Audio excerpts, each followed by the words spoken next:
Good morning, good morning, good morning. I'm here today enjoying my first cup of coffee of the day, and I was thinking of things in the tax code that really pissed me off. So I want to talk to you guys about a situation that happened this morning involving a deduction that I thought that my client was eligible for.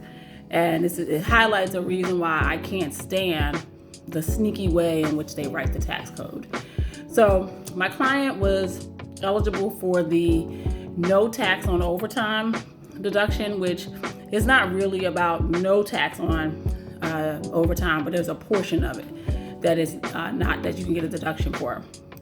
So I'm going through the process. I've calculated her deduction. I'm entering it into the software, but I don't see any impact of the deduction on the return. So I'm thinking, I'm like, why is this not working? So I went into the tax documents that, kind of outline the rules for the deduction. And I realized that in order to claim that deduction, you have to be filing as married, single, or head of household. You cannot receive that deduction if you are married filing separately.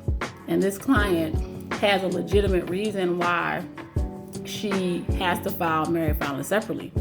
So she's unable to get that deduction. It meant the difference between her getting a $2,000 refund without it and a $6,000 refund with it.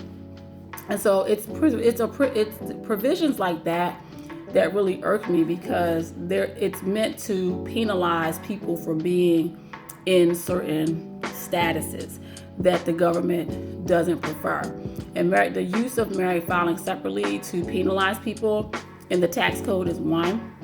The other area that is very unfair is that if you are a married person or head of household, you automatically pay less taxes than someone who is single. If you're single, you have lower standard deductions, all of the phase outs related to the deduction, which determine how much of a deduction you receive, are lower because you're single versus if you're married or head of household.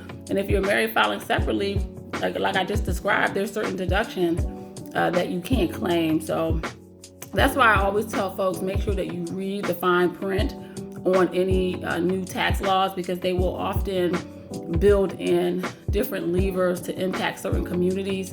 The other one that I'm seeing a lot with the 2025 tax returns is there's a lot of provisions about whether the person has a social security number or, can prove that they're a citizen.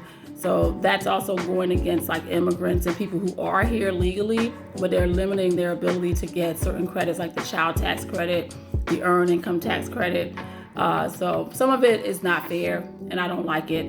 I was very disappointed to have to tell my client that she was not going to get a $6,000 refund, because somebody decided when they wrote this tax code that people married filing separately should not be eligible for the no tax on overtime rule.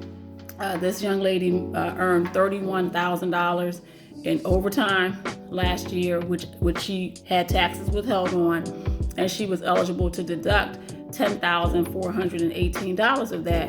But because of the way they wrote the tax code unfairly, I think she missed out on almost $4,000 of a tax refund. So this is why it's important to always read the fine print and understand what the government is doing when they are coming out with these new tax laws, because a lot of times there are some, shenanigans involved in terms of how they word things. There was a lot of that in the big, beautiful bill. The same thing with no tax on tips and a few of the other provisions. So, all right, I just wanted to share that. Let me know what you think. Do you think that's fair? Did you know that people that are married, people that are single, people that are married filing separately, and head of household, that we all pay different tax rates based on that? What do you think about that? Do you think it's fair? Do you think that a couple that's married should pay less taxes than someone who's single? What do you think? All right, bye.